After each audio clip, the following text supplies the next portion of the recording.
Assalamualaikum Sobat Football United. Ringan amatiran ala gua. Kekalahan menghadapi Newcastle membuat sesak ya. Karena Manchester United gagal untuk bisa mendekati papan atas. Kalah menghadapi salah satu saingan utamanya untuk bisa finish di zona Eropa. Dan kalau dilihat dari pekan lalu, Manchester United dari sisi hasil dan juga penampilan sebenarnya mengalami downgrade. Tampil luar biasa, menang 0-3 menghadapi tuan rumah Everton. Manchester United tampil efektif, tampil tajam dan juga solid di lini belakang. Dan gue masih nggak mengerti kenapa itu disebutkan kemenangan yang buruk, yang jelek ya. Manchester United tampil dominan, membuat frustrasi Everton bahkan 3 poin. Menghadapi Galatasaray, ya ada kesalahan error individu di sana yang mengakibatkan gagalnya mendapat kemenangan ya kan. Dan semalam menghadapi Newcastle United, luar biasa Newcastle tampil mendominasi, Manchester United tidak diberikan banyak ruangan. Dan akhirnya ya kalah. Skornya memang betul tipis, tapi di atas lapangan menurut gua perbedaan dari sisi permainan dan juga penampilan dari Newcastle yang menurut gua cukup lebar bedanya dengan Manchester United. Nah, gue sudah menyinggung di review tentang bagaimana gue melihat pertandingannya, tapi ternyata ada sisi-sisi lain nih di pertandingan setelah yang terungkap ya setelah pertandingan selesai. Karakter lagi-lagi ini menjadi menurut gue sharingan amatiran penyebab utama. Bahkan ada beberapa analisa gue baca di sosial media, di kolom komentar juga, terima kasih. Erik ten Hag begini dan begitu, taktiknya kok ini dan begitu, kenapa ini yang diturunkan tidak itu yang diturunkan. Hal-hal teknis. Tapi ternyata setelah gue lihat lagi, setelah gue review lagi, hal mendasar berupa karakter dari para pemain Manchester United ini belum secara konsisten ditampilkan kembali. Dan ini menurut gue menjawab ya pertanyaan gue atau penasaran gue, kenapa Newcastle bisa dengan enak, dengan leluasa mereka ini bergerak ya, menguasai bola, menguasai permainan, masuk ke daerah pertahanan Manchester United. Dan Manchester United seperti kesulitan untuk bisa melakukan pressing, bahkan untuk mendekati saja ya, ini sulit sekali. Pemain Manchester United sangat mudah dilewati, sangat mudah kehilangan bola, sangat mudah kalah ketika duel one on one, di mana hal ini tidak dialami di pertandingan-pertandingan sebelumnya. Di situ gue menyoroti apakah ada faktor penurunan fisik, karena ya satu pekan Manchester United tampil 3 kali, 3-3-nya pertandingan away, bahkan partai terakhir juga away yang cukup jauh ya dibandingkan dengan Newcastle. Ada beberapa komentar yang mengatakan, ya tapi kan Newcastle sama-sama tanding di Champions League. Kalau dilihat dari sisi situ, yes betul. Tapi kalau dilihat lebih detail lagi, karena memang perlu kadang ya kita melihat agak sedikit lebih detail, bagaimana Newcastle punya 1 hari mereka waktu istirahat ya dibandingkan dengan Manchester United dari jadwal terakhir di Champions League. Lalu juga away, sama-sama away, tapi yang satu away-nya di Paris, yang satu di Istanbul. Sobat Punotil bisa lihat ya di peta, di atlas, seberapa beda jauhnya jarak tersebut. Di samping juga permasalahan di pagi hari, Manchester United mengalami kesulitan transportasi, sehingga harus menempuh jalan darat yang kalau terbang saja itu sekitar 20-30 menit sudah sampai dari Manchester ke Newcastle, tapi karena jalan darat 3-4 jam. Tapi Erik ten Hag mengatakan itu seharusnya tidak jadi masalah. Nah, balik lagi ke soal karakter dari permainan Manchester United. Ada banyak komentar tentang Marcus Rashford. Yes, gue sepakat ya. Bismillahirrahmanirrahim. Marcus Rashford tampil buruk di pertandingan tadi, dan ini memberikan tanda tanya juga. Kenapa? Karena dia tidak ikut away ke Istanbul. Dia terkena hukuman, tapi justru semalam dia tampil seperti kayak ogah-ogahan, terutama ketika tracking the ball. Ketika Anthony yang diturunkan, perbedaan jelas terlihat di atas lapangan. Selain itu, karakter juga, contohnya ini yang terjadi dengan Anthony Martial. Ada perdebatan dengan seorang Erik ten Hag, dan ini juga banyak di sharing di sosial media ya, bagaimana Erik ten Hag nampak kesal dengan Anthony Martial, tapi bagaimana gestur balasan dari Anthony Martial ini juga menurut gua nggak banget. Anthony Martial ya, pemain ini salah satu pemain senior di Manchester United karena sudah cukup lama berada di Old Trafford dari zamannya Louis van Gaal. Gaji yang diterima juga tinggi, sementara penampilan yang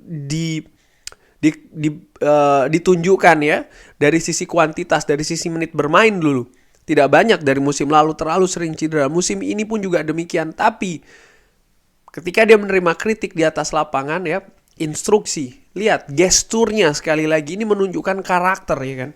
Dan ini juga bagaimana ada situasi pressing, bisa dilihat ya dari Anthony Martial. Dia ingin melakukan pressing kepada Fabian Schär. Lihat, dia selalu tertinggal di belakang.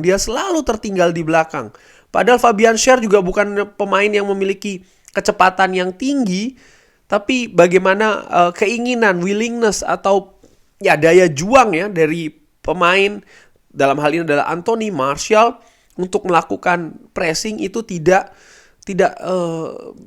maksimal. Dan ini sekali lagi berawal dari karakter. Dan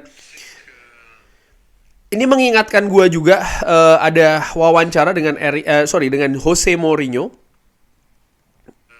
Saya pikir ini tentang perbedaan yang jelas ya di dalam keinginan untuk berjuang untuk mencapai target ya, untuk berfinish pada saat untuk finish peringkat kedua daripada lolos dari zona degradasi. Jelas ada perbedaan di sana dari emosi, dan itu merupakan bagian besar dari pertandingan. Dan ya, kita tidak bisa menunjukkan itu ke diri kita sendiri. Posisi kedua ini penting untuk kita, dan juga penting untuk, saya tidak yakin kalau pemain saya bahkan kecewa dengan hasil ini. Ditanyakan tentang beberapa pemain ya, seharusnya Anda harus kecewa. Saya yang katakan kamu adalah media secara umum.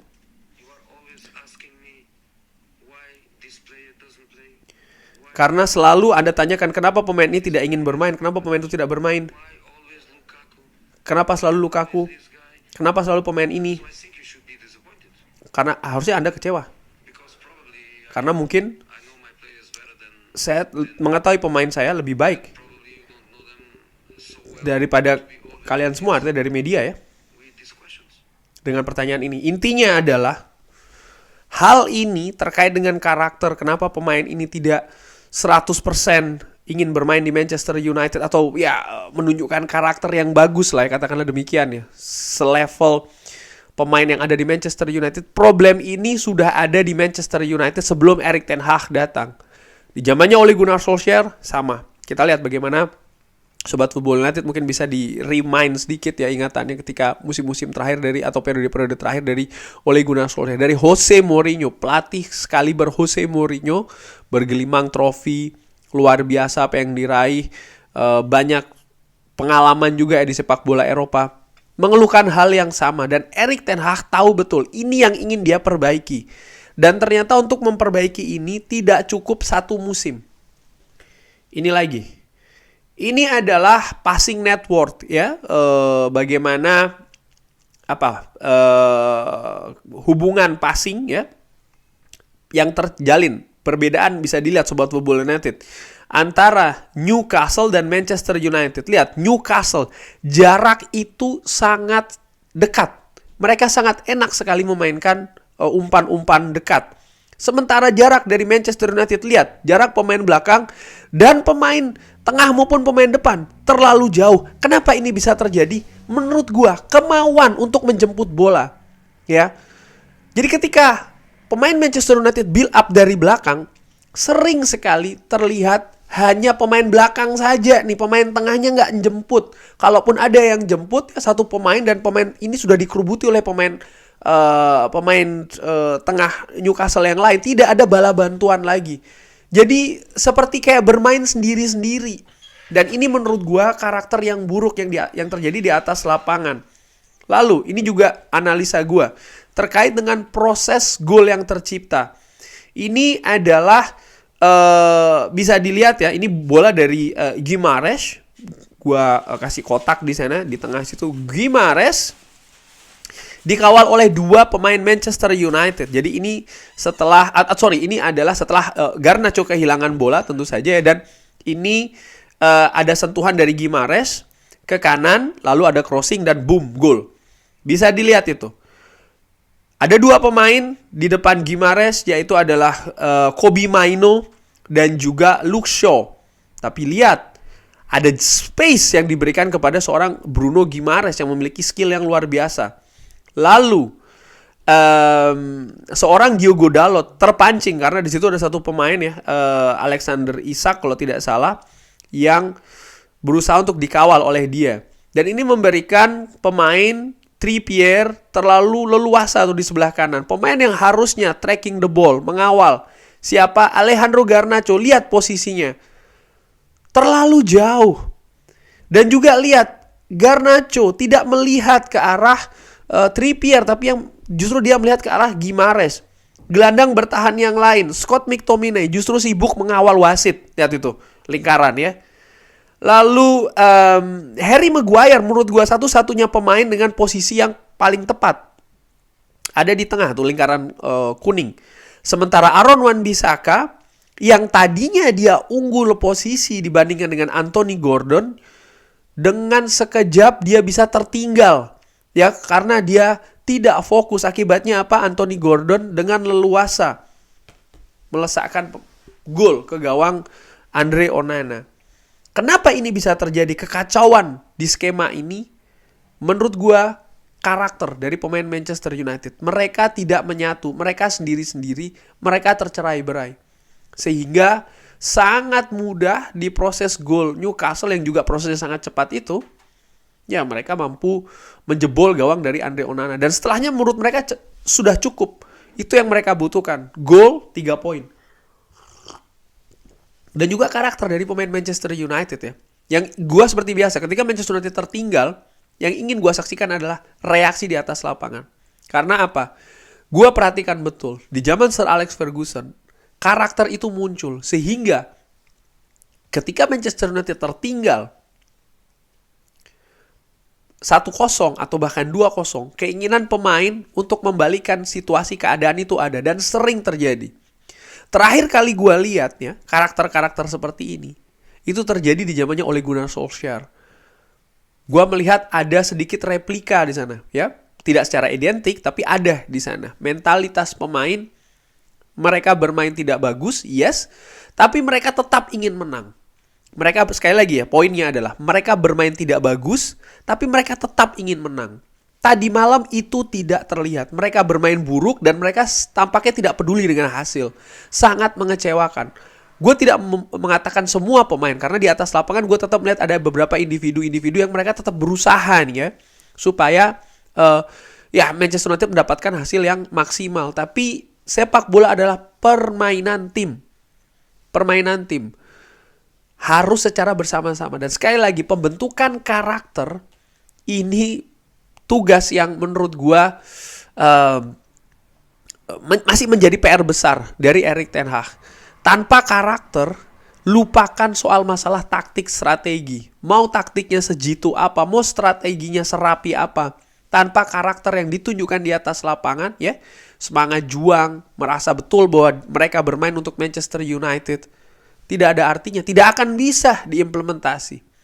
Dan kesulitan ini sering juga dialami atau saat ini bahkan oleh beberapa manajer di klub lain. Gue tidak perlu menyebutkan siapa saja manajer, tapi Sobat Football United tahu. Dan gue ambil nih dari United Faithfuls, ada fakta yang menarik ya, dari pemain yang tampil ketika menghadapi Newcastle, di mana 4 pemain itu dari Jose Mourinho, 7 dari Ole Gunnar Solskjaer, 8 di bawah Ralf Rangnick. Dan dia mengatakan ya, memecat Erik ten Hag, mendatangkan manajer baru ya, dan ya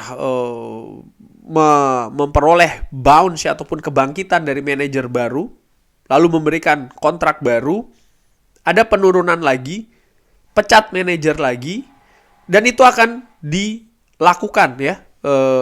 Cari manajer lagi, nanti naik sedikit, ditawari kontrak baru dan seterusnya. Tapi pemain-pemain yang sama terus berada, dan ini penyakitnya ada di situ ternyata. Pemain-pemain ini, bagaimana negosiasi kontrak mereka, gaji tinggi yang mereka dapatkan. By the way, gaji mereka tuh tinggi-tinggi bener ya. Dan ya menurut gua, dengan mereka berlaku profesional saja itu sudah bagaimana ya, sudah cukup gitu loh. Tapi tentu saja gue berharap yang lebih, karena mereka memakai jersey Manchester United, salah satu tim terbesar di dunia, klub terbesar di dunia gitu loh. Gue nggak tahu kenapa karakter ini seperti ups and down. Apakah ada pengaruhnya nih ketidakpastian situasi di klub? Bisa jadi iya. Apa memang ada ketidakcocokan dengan sang manajer? Kalau itu yang terjadi, ya menurut gue ini akan terus berulang. Dan di saat yang sama, di periode-periode sebelumnya, manajemen terlalu memihak ke para pemain. Kenapa Ole Gunnar Solskjaer selesai? Kenapa Jose Mourinho selesai? Karena manajemen terlalu memihak ke para pemain. Dan menurut gue ini yang harus diselesaikan, harus dirubah. Harus memihak ke manajer menurut gue. Kalau tidak, lingkaran ini akan terus berulang. Karakter dari para pemain ini belum bisa ditunjukkan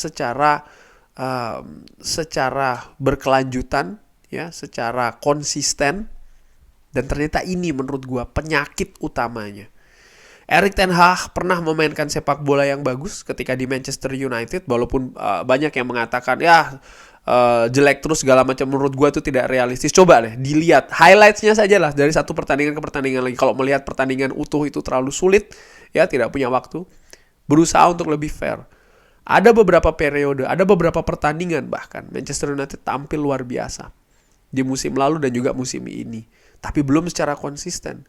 Dan ketika Manchester United ternyata tampil buruk, karakter ini sering sekali yang menjadi permasalahan. Dari situ gue mengatakan atau gue berpendapat bukan soal teknis dulu nih permasalahan di Manchester United, tapi ini nih karakter dari para pemain yang menurut gue harus diperbaiki, dan gue yakin sekarang sedang berusaha untuk diperbaiki. Cuman situasinya jelas tidak tidak menguntungkan, katakanlah demikian, bagi manajer, karena satu, ketersediaan pemain ya, di mana banyak pemain yang absen dan juga pemain yang cedera. Lalu nomor 2, ketidakpastian di manajemen. Ketika manajer harus mengambil langkah tegas kepada beberapa orang pemain, katakanlah demikian ya, maka siapa yang akan menyetujui hal tersebut?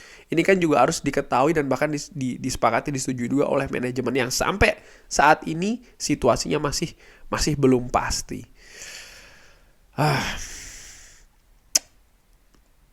Apakah solusinya memainkan pemain muda?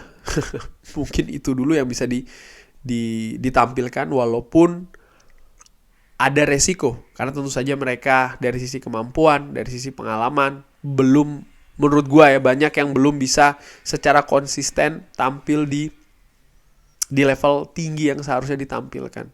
Gue melihat bagaimana tim-tim lain yang seperti Liverpool, Manchester City, bahkan Arsenal, para pemainnya memiliki karakter, semangat juang yang secara konsisten ditunjukkan di lapangan. Karena beberapa periode, beberapa kesempatan mereka juga sempat bermain buruk nih. Bahkan mereka sempat tertinggal. Tapi bagaimana keinginan nih, karakter sekali lagi dari para pemain secara kolektif, ini yang membedakan dengan klub lain, termasuk juga dengan Manchester United saat ini. Dan sebelum gue sudahi, ini juga ada laporan dari Rob Dawson dari ESPN yang mengatakan kalau apa juga hal yang buruk yang terjadi setelah pertandingan menghadapi Newcastle yang Manchester United kalah itu ya. Bagaimana Steve McClaren, asisten dari Erik ten Hag, ini harus menunggu di di depan tunnel ya, di depan lorong pemain, artinya sebelum masuk ke lorong pemain dari lapangan, kepada para pemain Manchester United untuk kembali lagi dan menyapa fans. Fans ini ya, mereka menempuh jarak ratusan miles, ratusan kilometer jelas ya, dalam suasana hari yang sangat dingin untuk menyaksikan pertandingan yang buruk ya.